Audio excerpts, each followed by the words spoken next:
Hello, everybody, and welcome into another preview show here at the Hockey Writers. We're back with our playoff previews as the playoffs are just around the corner here. And we're going to start with the Dallas Stars and the Colorado Avalanche, one of the first series that have been pretty much confirmed to start the first round of the playoffs. And I've got two writers here, Stefano Rubino and Marc Sautter from our site here. And we've got the Colorado Avalanche. Stefano covers the Avalanche, Marc covers the Stars. I think it's the first season in a while we actually have a Stars writer. It's a dedicated Stars writer because in previous seasons I've had to get other writers to cover the Stars. So welcome, Marc. How's it going? Oh, very good, man. And thank you so much for having me. Really, I've just been watching you do this wonderful show. I thought, how do I get on? Oh, I'll cover the Stars. And all these months later, it's finally paid off. So, yeah, man, thanks for having me. I appreciate it. For sure. And Stefano, I know you've been covering the Avalanche last season. We had you on the previous show. I can't remember if it was the previous season too, but I know we've had season previews with you. But how's it going? Pretty good. My first playoff series prediction went pretty well. For to say all the doubts that was going into the playoffs, especially with the team against the Winnipeg Jets, and that turned out pretty well. But we're going against the opponent that knocked us out in the second round, and obviously both teams look very different from more Avalanche side than they did last year. But it's going to be an interesting first round. For sure, yeah. So this was a second round series previous, but we're going to start in the first round. So one of these teams are going to get eliminated really soon, which is kind of unfortunate. These are both 100+ point teams when it all is said and done, and one's going to be gone. That's just the nature of the playoffs and the nature of these divisional, how they're doing it. So we're going to just do a primer and start and talk about the regular season first before we dive into this matchup. And the matchup is a pretty even one when you're looking at it. The season series was won by the Avalanche with a 2-1 record. The Stars won 1-1 in the whole head-to-head series. Overall, with the stats, it's pretty even looking at them right now. I mean, there is still a few games left as we're recording this in the season, but goals for, goals against, pretty even. Both sides. You got the power play and the penalty kill are pretty even too. You're looking at a pretty even matchup. So I'm going to start with you, Marc, and talk about the Stars. Storyline stuff's going throughout the season. What's been their journey been like up to like this whole season with the Stars? Yeah, so I mean, 2 years in a row, they've been two wins away from the Stanley Cup Finals, right? So going to this year, it's cup or bust.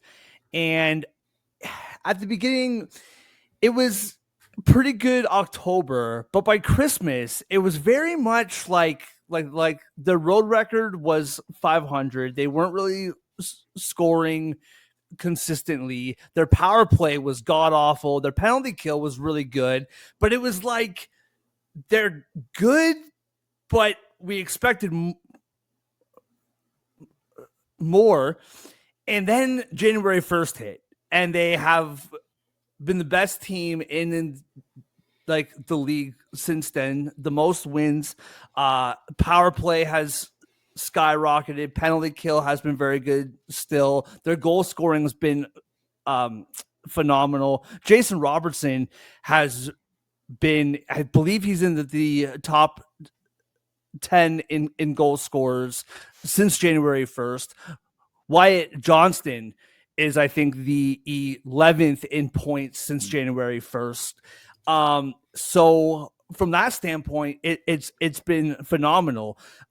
I do think it took them a long time to realize that, like losing Joe Pavelski is actually going to matter a lot. I think that, okay, the guy retires, no big deal. He's been in like the league for a long time. And it's like, oh, wait, this guy is like one of our best producers.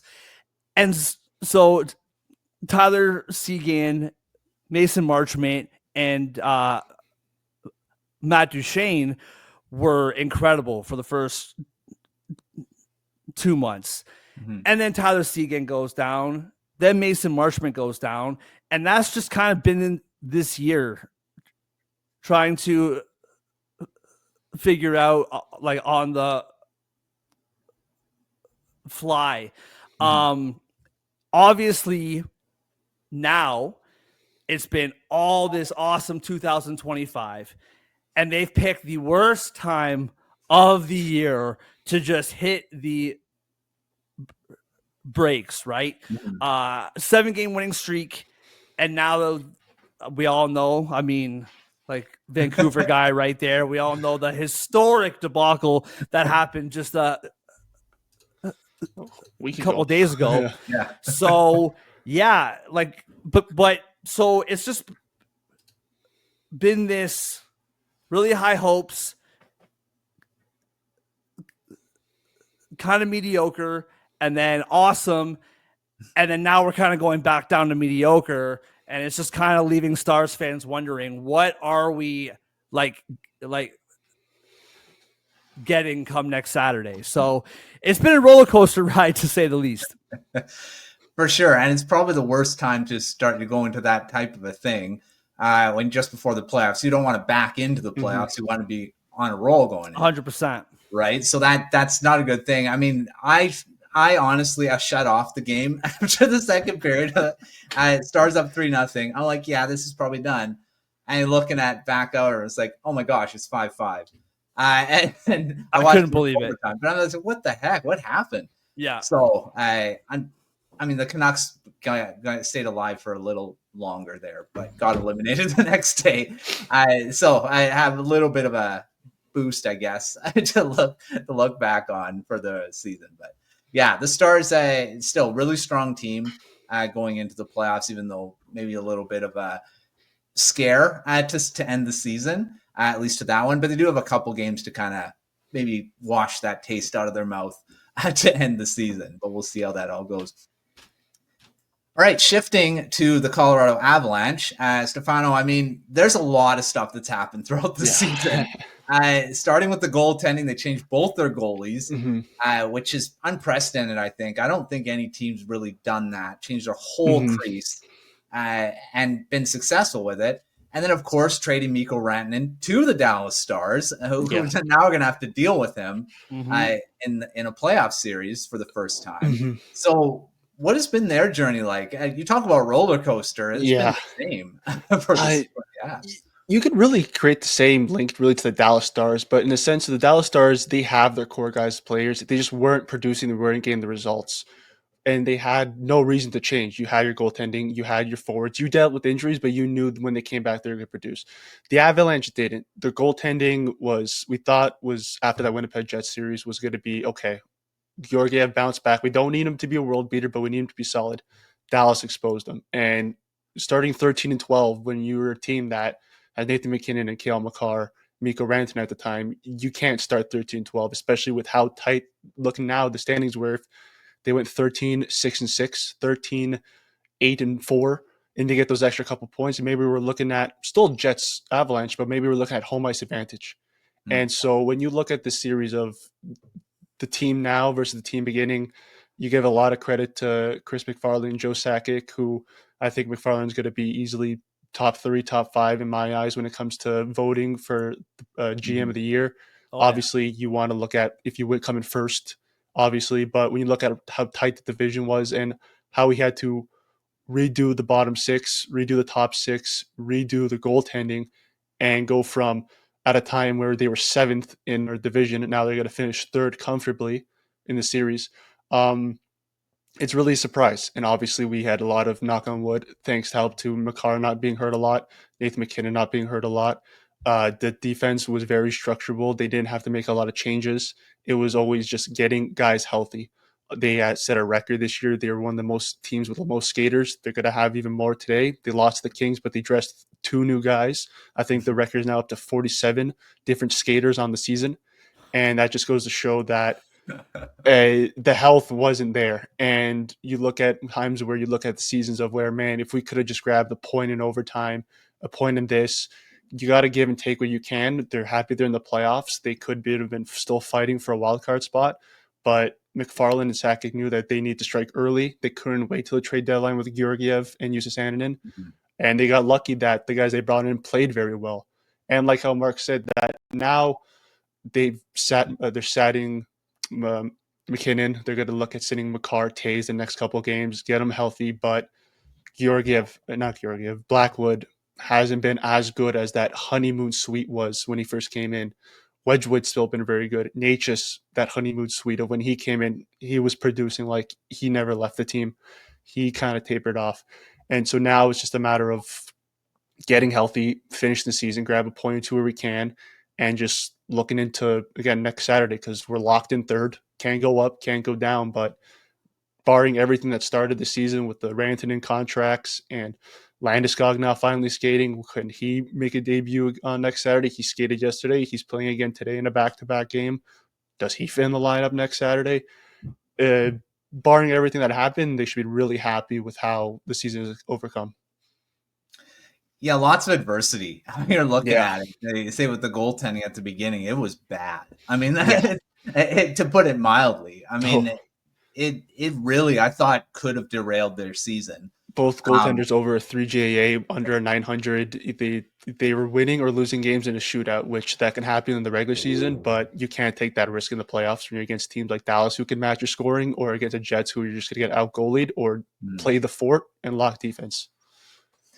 Yeah, it's going to be interesting to see how they do with the goaltending. I mean, Blackwood's been good. Wedgwood's been really good too. Yeah. So do you pick a goalie at the start and see how they do? And if they falter, move to the next guy?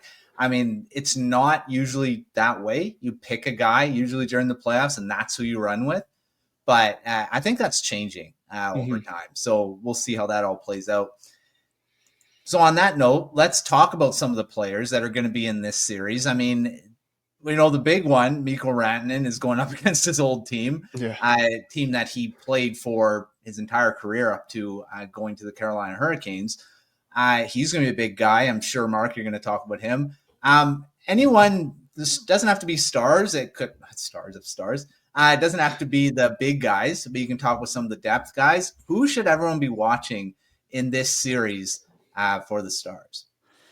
Yeah, I mean, Rantanen is the easy one, like you said, right? The whole Colorado thing going on, goes to Carolina, comes to Dallas. Real quickly, for Rantanen, people forget, at least I kind of forgot, that this guy is a playoff producer at a very, very high level. Yeah. Yes, regular season does his thing, but when the playoffs come around, this guy turns it up. So that's absolutely something to watch.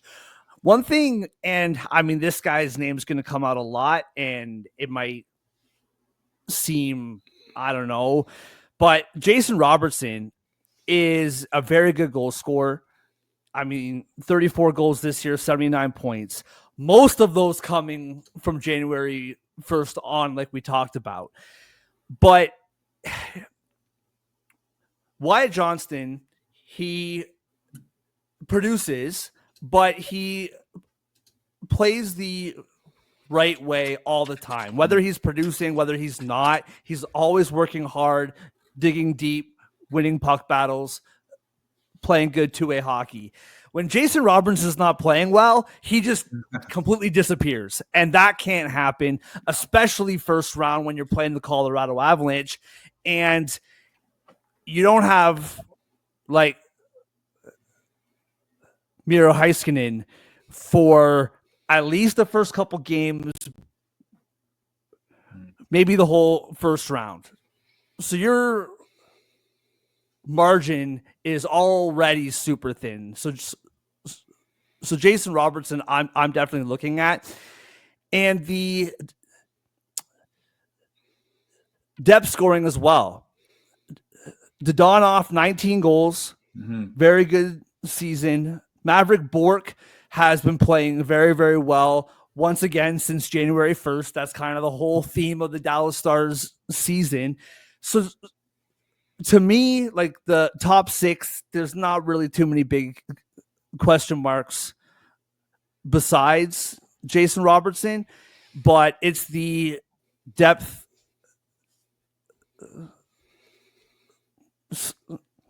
scoring for me. And on the defensive end, and this is the biggest topic, at least personally for me, is not having Miro Heiskanen. Mm-hmm. You're taking on one of the best point producers in the game with Nathan MacKinnon, Cale Makar. I mean, Nathan MacKinnon, as of last weekend, he contributed to 44% of Colorado's goals. 44%. And you're having somebody like that, and you don't have that like number one defenseman. So that's going to be huge. And the last point, Matt, just quickly, is our goalie. Jake Ottinger is a phenomenal goalie. I think top 5. Mm-hmm. But every once in a while, he has these moments where that bad goal goes in, and in this playoff series, especially first round Colorado, that can't happen.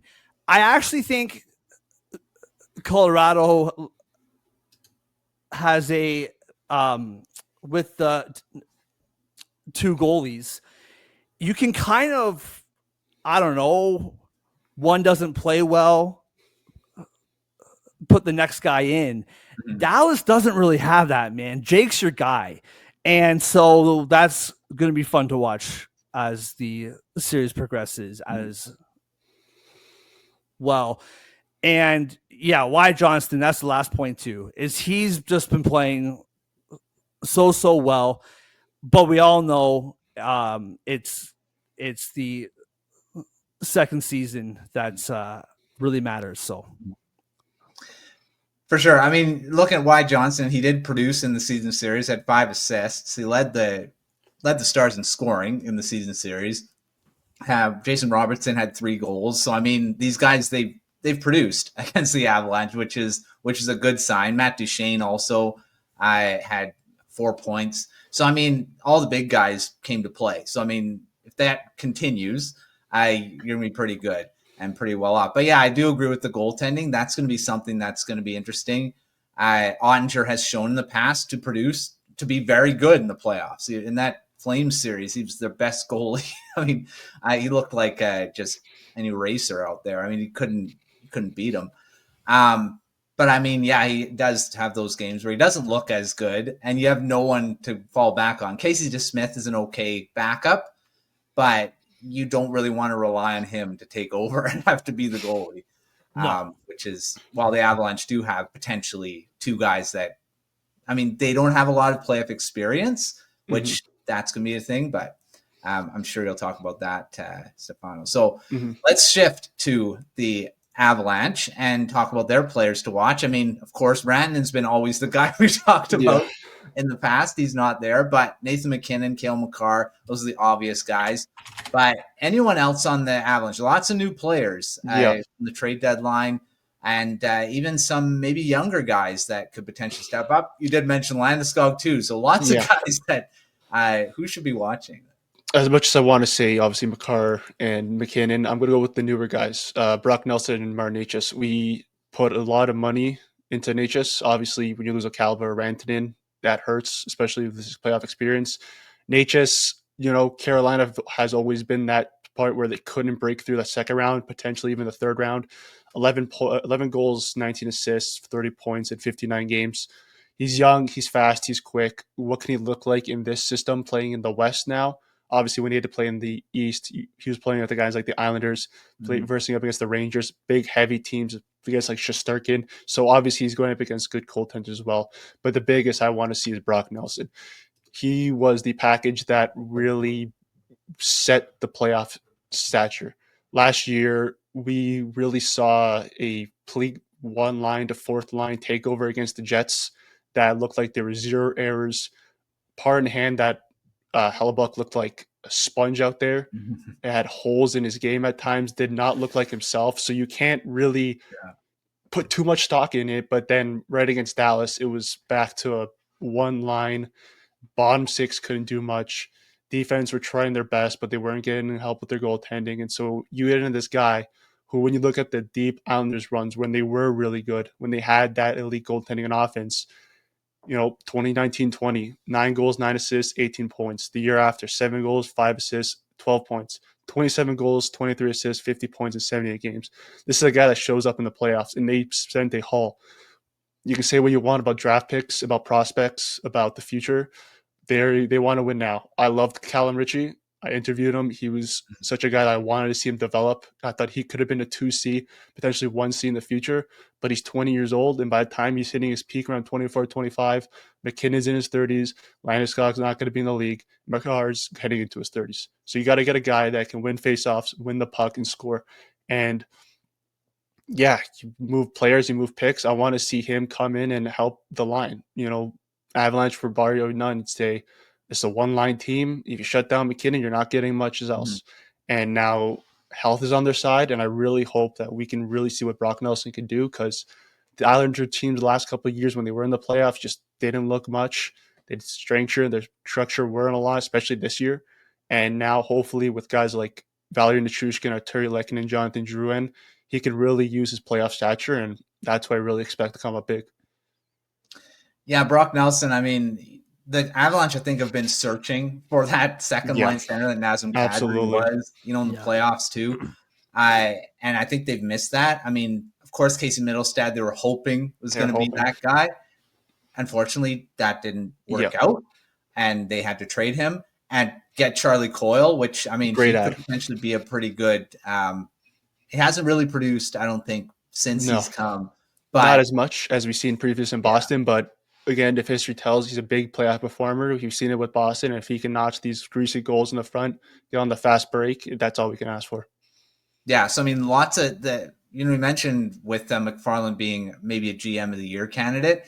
He really did a heck of a job, with the goaltending and then adding those centers. It's going to really make a difference, I think, in the playoffs. And, you mentioned Brock Nelson. I think, he's going to be a big part of the Avalanche's success for sure. All right. Speaking of success, Mark, what do you think are the keys to victory for the Stars in this series? I mean, they did beat the Avalanche, of course, in the second round last season. Yep. So, I mean, but these are two different teams, and the Avalanche are massively different team now. So you can't really point to that series anymore as saying, well, this is what they have to do. Just do the same thing. What are the keys to victory to get out of the first round here?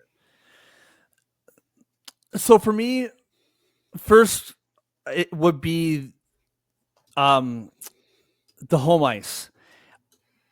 Colorado is known as Ball Arena is this big, nasty place to play. No one can win there. But truth be told, Dallas has the better home record this year.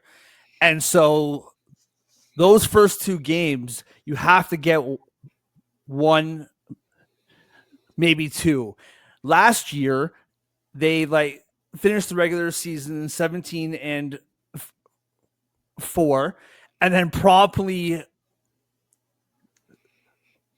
dropped the first two home games to Vegas and had to kind of crawl back. And then we all know kind of what happened from there. So to me, this season, Colorado it's like Dallas is the better home team. So win those games. I would say, secondly, they have to keep leads. And that might seem obvious, duh, you have to keep leads. But I cannot tell you how many times you watch the Dallas Stars and they score the very first goal and a minute and a half later, the game's tied. Or they score 2 goals and 5 minutes later, the game's tied. It's just been happening all year long. And with Colorado, we all know that team's going to push. So you got to get leads and hold on to them, which once again sounds super obvious, but it's been happening all year long. I bet you we could go just in the last 10 games where they've been getting leads and then blowing them within 90 seconds. So that has to happen. The last thing is, and a kind of similar thing, is third period leads. All year long, this team has been undefeated when holding a third period lead all year. In the last week, they have blown 4 third period leads. And so, like, once again, this is a very good team, top 3 team. I'm not trying to sound all, doom and gloom, but these bad habits are really creeping up at the worst time. And that's the big thing for me is 2-1 lead playing Colorado. You got to close those games. Mm-hmm. So that's the 3 things for me, just from kind of, I don't know, bad habits kind of creeping up over the last week and a half. And the last point would be, and this one, like, once again, pretty obvious, special teams. Mm-hmm. Their penalty kill has been top 5 all year long, and it has to stay that way. And their power play is 15th right now. First half, it was absolutely horrendous. And then, once again, January 1st came around. Mm-hmm. And their power play has been very good. So, I don't know. Sounds kind of cliche, but those things have to remain consistent, especially when, third best record and you get rewarded with the Colorado Avalanche. Yeah, well, that's what I say. You're all, especially the Central Division. It's just insane. It's stacked, man. Strong the teams are. I mean, you're always going up against a ridiculously good team, and maybe it's sometimes better to not be in the division at the end. Yeah. Although if you're in the wild card, you're also facing a pretty good team too. But yeah, we'll see how they go. And see if they can handle that against the Avs here.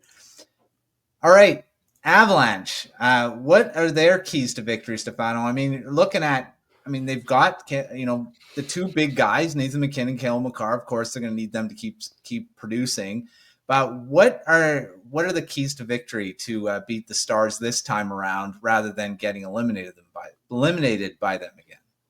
For me, it's really 2. The first one kind of goes back to Brock Nelson and Marnichis. Is you got to go line for line. You're looking at a Dallas Star team again that's loaded from top to bottom, and if you're just going to play the what if series, if you beat them and play the Jets, you beat them, you play the Vegas Golden Knights and Oilers, and then you could whoever from the East. You're going to get teams that bought at the trade deadline. They didn't buy just to get a nice little top 6 guy or a bottom 4 defenseman. These are guys that wanted to buy high. Mikhail Granlund, they added there. Tyler Seguin, potentially back. These are guys that you're not going to put out their 4th line and go, okay, we got a freebie. Try and send out the 3rd line, get some energy. Now, this is a team that bought at the trade deadline, same with the Avalanche, and we need to make sure that our line matches their line. Head coach Jared Bednar does a really good job when it comes to distributing lines and playing the matchups. But no matter what the line is, no matter what it's our line or the Dallas's line, they need to put the effort in. You could have made the error last year where, their line just wasn't matching up as good as the opponents. It showed in the speed, it showed in skill, it showed in quality. But this year, there's no exception. Center depth is crazy. The winger depth is healthy, is scoring. And no matter what line, you have to put the effort in. The second one I go the same with Mark is the special teams. Mm-hmm. The Avalanche power play at the beginning of the year was atrocious. It hit just above the high 10s for a team that's loaded with offense. It was unacceptable. It has rounded up, thankfully, in this season. It's still not as good, but a 24.7% on the power play is still pretty good. Yeah. It's going to be hard, especially with, again, Jay Ottinger and that Dallas Stars penalty kill, which is sitting at a nice solid 83.9. So it is going to be hard, especially with the Avalanche penalty kill looking, again, better than it has. But power play and penalty kill, I think, is going to be a big component in this series when it comes to who can take advantage of what. The power kill has seen good moments when it comes to dumping and chasing, keeping the puck in the enemy zone, just hover around the neutral line with Cale Makar and Devon Toews.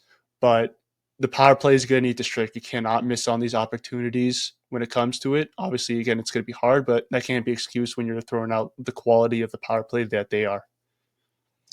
For sure. I mean, look, like I mentioned at the beginning, both teams pretty even with the special teams. As of looking at stats right now, of course, these will change. maybe in the last couple of games here. But, 56 power play goals for the Avalanche to 54 for the Stars. They both can score shorthanded too. So, I mean, it's something that I think that's going to be something to watch. I think special teams may decide the series, but we'll have to see. All right, Mark, you did mention a couple things in the keys to victory about weaknesses that the Stars could have in this series. What is one weakness that you're the most worried about that could potentially come and bite them in this series?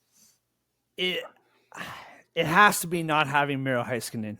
I just think if he doesn't come back, like this, like defensive core is very good. Thomas Harley has like completely stepped up. He's been taking over power play time. He's been taking over first minutes line. He's just been doing a phenomenal job. Lindell is another player who we talked about. Jason Robertson, he just completely disappears. Well, with Lindell, if you don't hear his name, that just means he's doing exactly what you want him to do, right? It's completely different for defense. Like, so he's been really good. Bischel, rookie defenseman, really big guy. Dallas doesn't really hit a lot. They don't really fight too much. But then Bischel just completely, he is the wrecking ball for this team. And like, that's been huge too. Cody CC at the deadline, he's just your like reliable defenseman, right? He's not going to do anything flashy, but he's not going to burn you either. Matt Dumba, he was the thorn in the Stars fan side for the first 4 or 5 months, and he's been turning his season around as well. And Lyubushkin, as a Leaf guy, you try to get away from Lyubushkin, you just can't. He's everywhere. He goes to the Leafs like 3 different times, and now he's on Dallas, but he's been fitting in pretty well. But the one thing is they really do struggle to move the puck out from the defensive end. And that's just where Miro Heiskanen is just, he's just the best. And because he's in like Dallas, people don't really like know about him. They don't really think of best defensemen except for us, like nerds who, live the game. But there were 2 moments last week, like this past week, the one against Minnesota, and then the last 2 goals against your beloved Canucks, where the game-winning goals and the game-tying goals, if you go back and watch, the guys who scored those goals were literally all by themselves. And that is just wrong place, wrong time. And so I really do think that the biggest weakness is that defense, because without Heiskanen, you got some guys playing 26, 27, 28, 29 minutes that just like shouldn't be. And I mean, once again, don't get me wrong, like this defense is definitely loaded, but obviously having Heiskanen back just adds that like next level. And like, once again, we don't have to talk about Colorado and the like potential that like those guys have. So that would be the one concern. If I had to pick just one, that would definitely be it for me. Yeah, Heiskanen, I mean, of course, Avalanche have Cale Makar. You need a defenseman that can maybe match that, and Heiskanen can. I mean, he's a great skater. He's one of the best defensemen that's, in that category. And he is really good defensively. He's a very underrated 2-way defenseman. And yeah, they really miss him as the backbone of that defense. So yeah, I would agree with that being a potential weakness that could come back and haunt them in this series. All right, over to the Avalanche. Stefano, I mean, there's probably a few you can pick too. I mean, no team is perfect. Mm-hmm. What's the biggest weakness of the Avalanche right now that you think could have them lose this series? I said it last year. I'm going to say it this year, just under a different context. I think it's going to be the goaltending. I said it last year when it came to Alexander Georgiev and Justus Annunen. I thought the way they were heading into the series just didn't look good. You're against a Vezina competing winner that was, again, looks same this year, looks undefeatable. Probably not even better this year. And the playoffs came to them, and the playoff gods were lucky where the regular season was not the playoffs, and he turned into Swiss cheese, and they capitalized on it. Besides that game 1 7-6 winner loss, every game they just took advantage, long point shots. This year it's under a different context. I really like what we're seeing from Scott Wedgwood and Mackenzie Blackwood. The problem is they have very little playoff contention.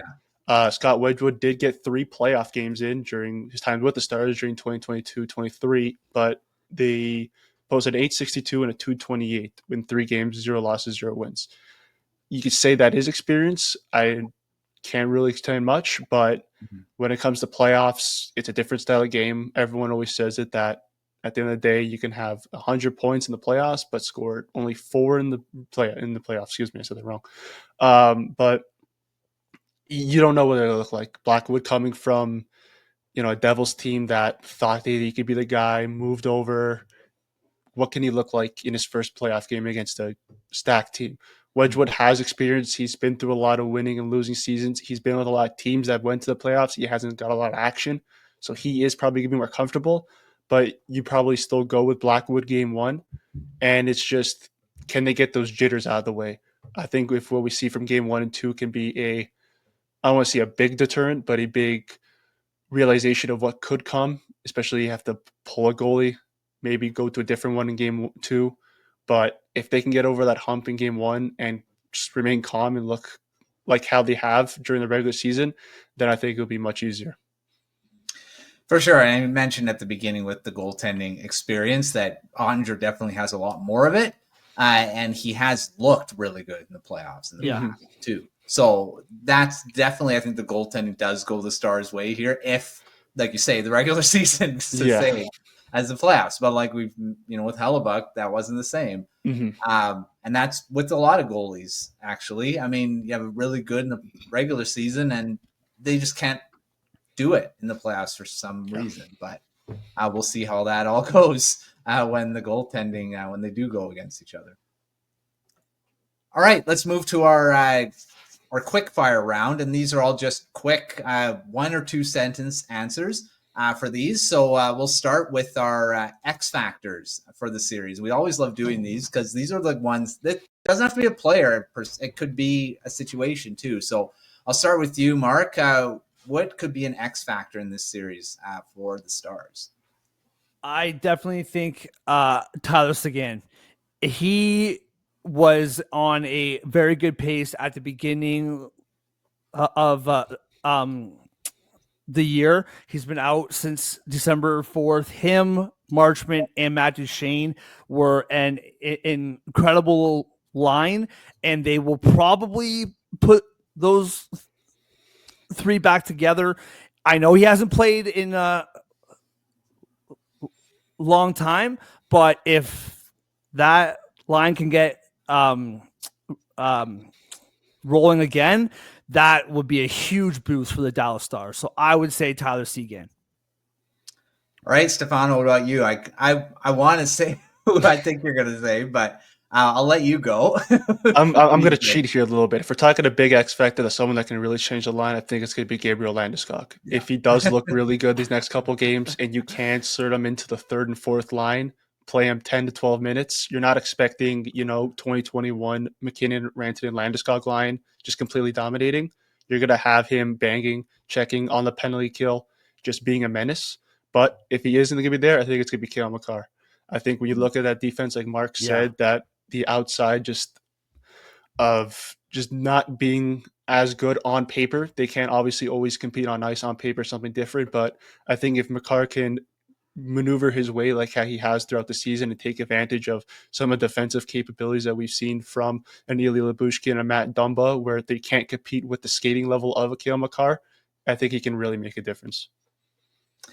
Landeskog, that could, we're not expecting, No, we're not expecting there's big no things no. because that's a lot of time left. Last played in the Stanley Cup final a couple Yeah. years ago. It's gonna be a big jump from the AHL to an NHL So, playoff game. yeah, I think the expectations need to be tempered. Yeah. The name, you say Landeskog's back in the lineup, that's awesome. But 3 I don't years. think we're seeing the Landeskog Yeah. from that part. You hope that he shows something, but you don't know how to get back from the. I can't believe McKinnon and Landeskog and Rantanen was a line at one point. That's just disgusting. Oh my goodness. Yeah, forget that, man. Potentially 2 veterans that could be X factors that coming off injuries too. So we will see how that goes. All right, shifting to series MVP. Now, who do you think will be the MVP? It doesn't have to be from your team. It could be from the other team.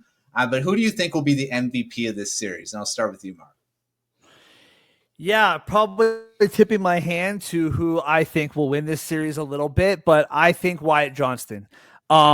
This guy has completely turned it on. He also got a really nice payday not too long ago as well.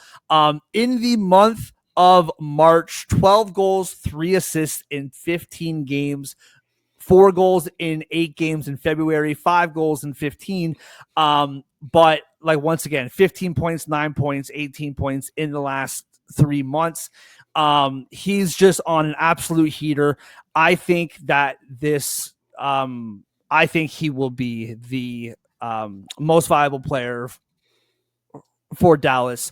There's a lot of guys to choose from with how this lineup kind of builds, but I think it's going to be Wyatt Johnston. All right, Stefano, what about you? I think I'm going to go with your thing here, and I'm going to go with whoever wins the series in net. I think rather it be 4 games, 5, 6, 7. I think whoever is in net come that game winning, clinching game 4 is going to be the difference maker. Yeah. Whether it be Wedgwood, Blackwood, Ottinger, or be Casey DeSmith. I think whoever really shines in this series, it's going to be because it was the better goaltending. I don't think it was better offense. It could be better defense. But I think at the end of the day, if which better goaltender was able to stand on their head more and keep it within 1 goal of the other opponent, I think that's going to be who really wins the series. That's a great point. Goaltending's going to be big. Yeah, for sure. Ottinger, you think will be the guy that'll take it over, but you never know. Playoffs are different for different goalies, as we've seen in the past. The Canucks, who would have thought Artur Shilovs was going to be the guy to bring the Canucks out of that first round, right? So you never know when stuff gets going. All right, bold predictions. I love these for these types of series or playoffs anytime, actually, even in the regular season. So, Mark, what's a bold prediction to come out of this one? Oh, man, bold prediction. I was trying to think about this the whole day. This might not be super bold. I don't think, and again, I'm tipping my hand, I don't think any home team is gonna lose in this playoff series. I think, and again, I know that's not the boldest, not the spiciest, but I don't think any home team is gonna lose. I think we're gonna see back and forth on home ice throughout the 7 games. So I know it's not reaching for the moon bold, Matt. I'm sorry, but that's what I got for you. Yeah, what did you say? Was it last season? Yeah, it was last year. The Stars couldn't win on home ice. No. Yeah, exactly. Very weird. It's a road series for them, for sure.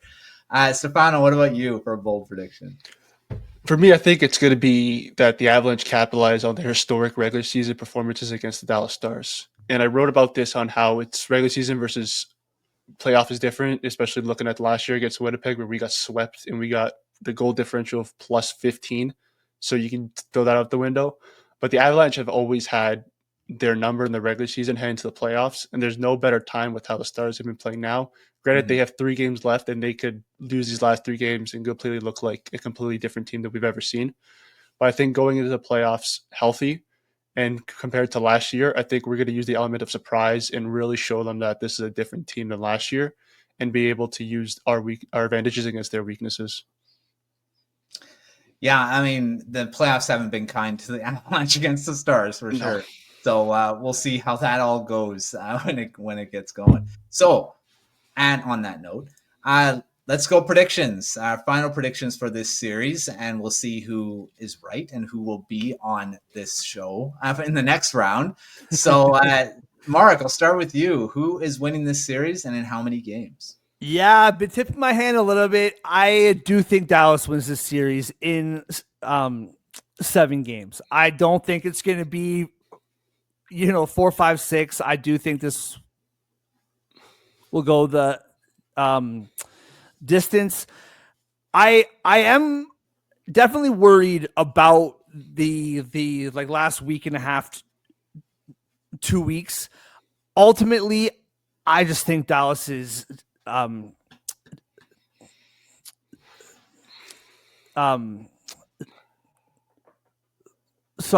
deeper. I think their goaltending's better, and I just think that wins out.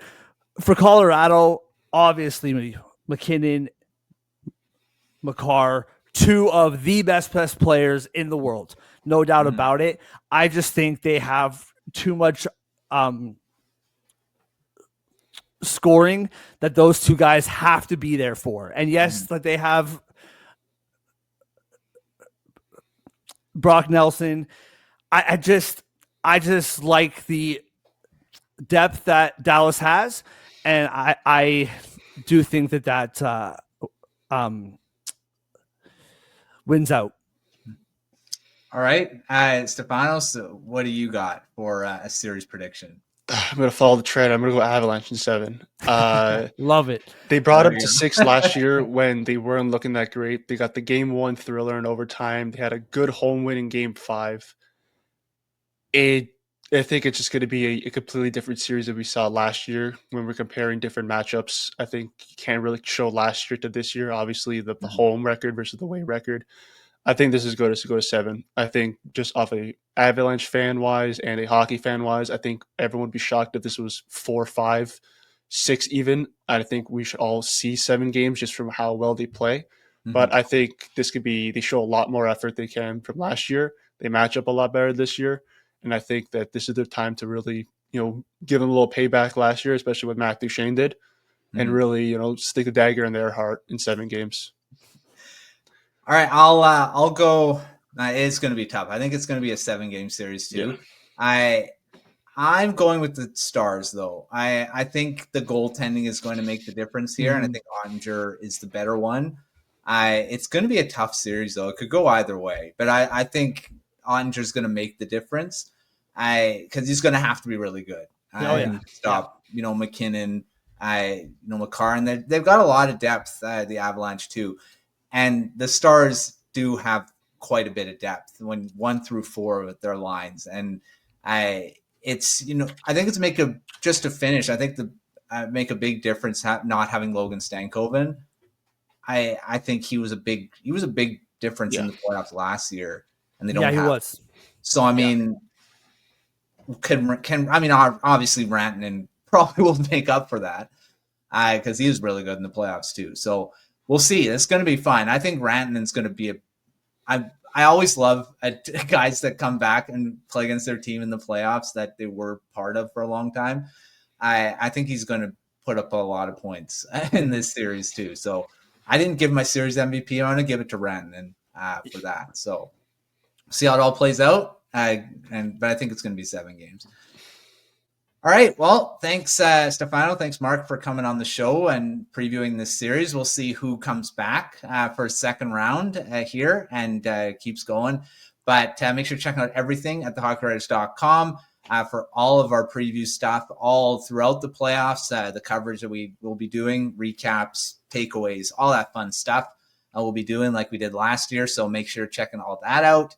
And anything on our Substack, and follow us on Twitter, Facebook, all that fun stuff on social media. But until our next preview show, we will see you next time.